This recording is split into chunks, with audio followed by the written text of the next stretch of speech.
Mesa redonda nesta quinta-feira, dia 2 de julho, e como anunciado, o nosso assunto hoje é a respeito da meningite. Nós estamos recebendo o secretário de Saúde, Klaus Dieterdio, e também a responsável pelo Departamento de Vigilância Epidemiológica aqui em Itanhaém, a Virgínia Blanc do Prado, falando sobre essa questão, porque é um assunto muito comentado nas rodas de conversa no município hoje, não só hoje, mas desde o último final de semana, onde nós tivemos um caso de um taiaoense conhecido de todos nós, Matheus Regis. Ele foi internado com meningite, foi diagnosticada essa doença e pela preocupação, justamente, muito se falou em questão de epidemia, outros problemas, até porque o segundo caso, né, de uma criança que possivelmente tinha os mesmos sintomas, também foi levantada essa possibilidade, ou quem sabe, né, essa chance de também ela estar com meningite. E nós estamos aqui trazendo aqui a responsáveis pela saúde aqui do nosso município, justamente para trazer informações e esclarecer esses fatos. Secretário Klaus, muito se tem falado sobre essa questão da meningite aqui em Itanhaém. Importante na manhã de hoje nós falarmos sobre esses casos, que na verdade são casos isolados, né, secretário? Obrigado pela participação e bom dia. Bom dia, Jefferson. Bom dia aos ouvintes da Rádio Educadora. Trouxemos hoje uma pessoa que tem total bagagem para responder as perguntas e fiquei contente em conversar com a Márcia antes da nossa entrevista, e que são dúvidas assim que nós mesmos que trabalhamos no meio, a gente tem também. Mas eu venho hoje com as informações em que nós buscamos tentar passar uma certa tranquilidade à população, que eu acho que essa é a nossa função.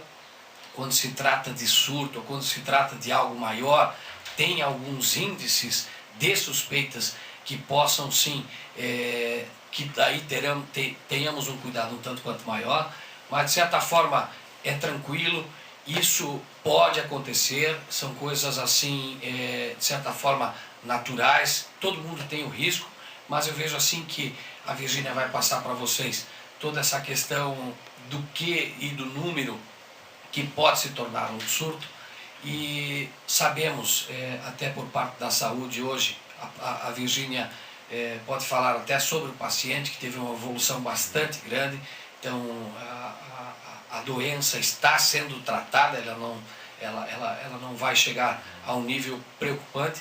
Temos suspeita, não é nem suspeitas de um outro caso, então isso é um número em que é bastante tranquilo para a gente vir e passar para a população que estamos com bastante, vamos falar de novo, bastante tranquilidade relacionado a esse tema.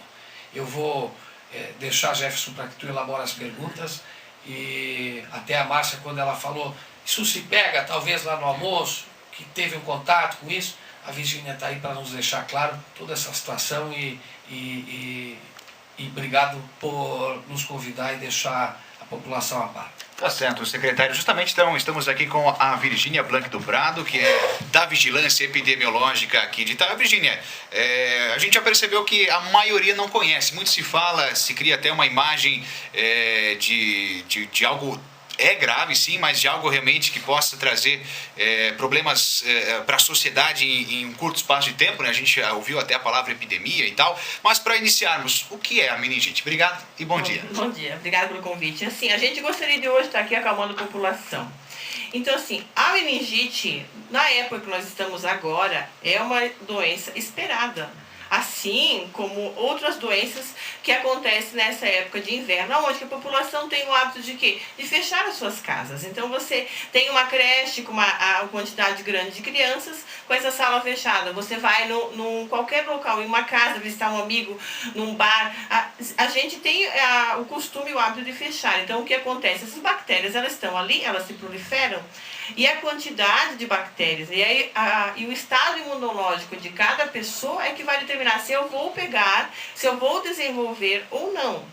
Então, assim, o que aconteceu na nossa cidade gerou um certo pânico no quadro desse menino Matheus, aonde que, por sorte, ele foi diagnosticado previamente, a evolução dele foi muito boa, né? Ele apresentou sintomas leves, aonde que se suspeitou já de início dessa infecção, porque a meningite, no caso do Matheus, é uma meningite bacteriana, que foi uma bactéria que entrou aonde? Na corrente sanguínea dele, entrou pelas vias aéreas, entrou por uma infecção no ouvido, provocou essa dor de cabeça repentina nele. Ele não tinha febre, então assim, como é que você vai suspeitar? O médico avaliou num exame que a gente determina de rigidez de nuca, onde que apareceu, encaminhado para baixo. Mas assim, a população tem que estar consciente que a questão de suspeitar de uma doença não vai gerar um surto. Então, se você suspeita de uma doença, você vai investigar e você vai fazer o exame. Descartando essa, você suspeita de outra. Porque assim, você tem que ter o conhecimento certo nessa época do ano, que pode ser N doenças. Então a população tem que estar segura que quando a gente está suspeitando uma meningite ou de uma outra doença, é para se investigar, porque não se tem ainda determinada certeza de dizer que aquela doença é a tal doença que está se suspeitando.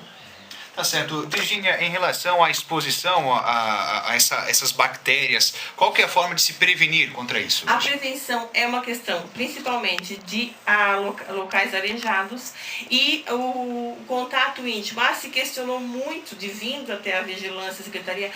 Mas a minha criança estuda com o filho do Matheus. É uma coisa que aconteceu bastante, né? Então, assim, o filho do Matheus, ele não tá com a doença, né? Mas por que vocês não dão o mesmo remédio para o meu filho, o mesmo remédio que o Matheus está tomando? A meningite do Matheus é uma meningite bacteriana, então ela não é viral, então existe uma medicação específica para aquilo. Foi feito tratamento, ele continua internado, uma evolução muito boa. Hoje de manhã a gente teve contato com a esposa, ele já conseguiu ficar em pé a 3 passos, então é uma evolução muito boa, né? Então assim, não vai gerar uma sequela grave. Então assim, o porquê de não tratar outras pessoas, por exemplo, as crianças que ele dava aula de violão, né, vieram questionar. Então assim, o contato é íntimo e domiciliar, porque ele vai passar isso através de um espirro, de uma tosse para uma pessoa, de um contato mais que diário, com tipo 12 horas fechada naquele local. Aí sim indicaria se ele tivesse uma meningite meningocócica. Por que não é dado um remédio para essas pessoas? Porque a meningite é bacteriana, é outra bactéria. Então, realmente, de uma forma explicativa, de uma forma muito simples, a Virgínia então nos explica, né, que nós não precisamos ter esse medo todo, né? A gente acompanha justamente a presença deles aqui hoje, porque as pessoas nos questionavam como é que a gente vai falar sobre isso, o que está acontecendo. Então, Virgínia, realmente são informações muito importantes. Como ela mesmo disse, o Matheus está evoluindo bem, foi tratado, foi diagnosticado de uma forma prévia, foi muito rápido, ele, claro que sofreu com isso, só que já está se recuperando, mas essa doença, não falando do caso do Matheus, Virgínia, quais que são os tipos de sequelas para cada pessoa, enfim, o que pode acontecer para quem não trata a meningite, por exemplo? Então vamos falar primeiro dos sinais e sintomas dela. Eu acho mais legal assim, porque a população tem que estar consciente do que nessa época agora pode acontecer pode ser uma pneumonia, pode ser qualquer outro tipo de bactéria, mas a meningite ela é bem específica quanto uma febre súbita. Sabe, ela vai dar uma febre súbita de repente, do nada. E um vômito que a gente chama de vômito em jato, que a pessoa vai vomitar com um vômito, sair que nem se fosse um jato. Então, assim, desculpa, a pergunta é sobre... sobre essa questão da doença, o que ela pode causar, na verdade... Ela está com o sistema nervoso central. Isso que assusta a população. Quando ela é uma meningite viral, que é a meningite meningocócica, que antigamente chamava meningite ceia preta, ela ataca ligeiramente o sistema nervoso central, que pode gerar sequelas e surdeza. A pessoa pode ficar cega, algum retardo mental. Não é o caso do nosso paciente, né? Então, assim, fora esse quadro, ela pode evoluir. No caso mais grave, até para óbito, né? Tá certo. Mas fique bem claro, não é o caso do nosso paciente. Verdade. O secretário Klaus, inclusive, disse a respeito de uma outra suspeita, né, que tem aqui em Itaió, mas não quer dizer que esteja ligado ao Matheus. É algo realmente, na verdade, ela se expôs à mesma situação que ele, talvez, né? É uma criança, né, que a princípio, como eu já expliquei, suspeitou-se, né, foi feito o exame de bacteroscopia, onde que apresentou resultado negativo. A criança vai ter provavelmente alta ou já tá, então evoluiu para bem. O exame dessa criança deu negativo. Tá certo, então, uma entrevista muito explicativa, achei fantástica realmente a presença aqui da Virgínia falando, esclarecendo os fatos, explicando um pouquinho melhor, porque como eu disse antes, né, Klaus, a gente fala sobre essa questão e se cria até um certo pânico, mas é algo que realmente preocupa, mas a gente também torce, principalmente para o Matheus que sofreu, que está se recuperando disso, e realmente é algo que a gente precisa estar aqui, né, Klaus, para esclarecer e trazer as informações necessárias para que um pânico desnecessário não aconteça. Jefferson, nada melhor que uma pessoa que está há muitos anos trabalhando na área e de certa forma, mostrar para a população que arejando suas casas, que fazendo algumas medidas preventivas, a gente evita. Uma das situações que a Virgínia colocou para nós ali fora, o surto, ele só vai dar quando nós tivermos num grupo de 100 pessoas e 10 dessas tiveram a suspeita ou tiveram a doença. Então, isso é surto. Nós estamos falando de uma esfera de 17 mil habitantes, uma pessoa, entendeu? Então, isso, o que é? É o medo do desconhecimento, muitas vezes. Então, o papel de vocês de fazer essa divulgação e essas medidas preventivas é o que vai fazer mudar tudo isso. Então, as reuniões de grupos, as coisas, tenham cuidado de arejar, tenha cuidado, né, de manter a área limpa, as coisas assim, de maneiras em que as bactérias não estejam ali sendo proliferadas.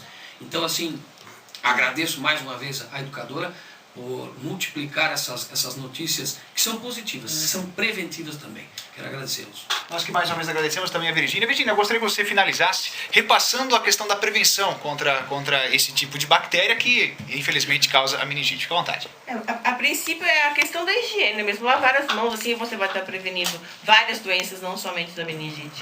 Mas se você for em algum lugar, tiver uma sala fechada, a orientação é abrir, tiver em contato com uma pessoa com espirrando, gripe, não tenha um contato tanto, ficar exposto nesse local fechado. Então assim, arejem as casas, higiene de lavagem de mãos, não usem lenço de pano. São medidas simples, mas que elas vão estar evitando várias doenças. A gente agradece o convite, ficou muito feliz e a população pode ficar tranquila.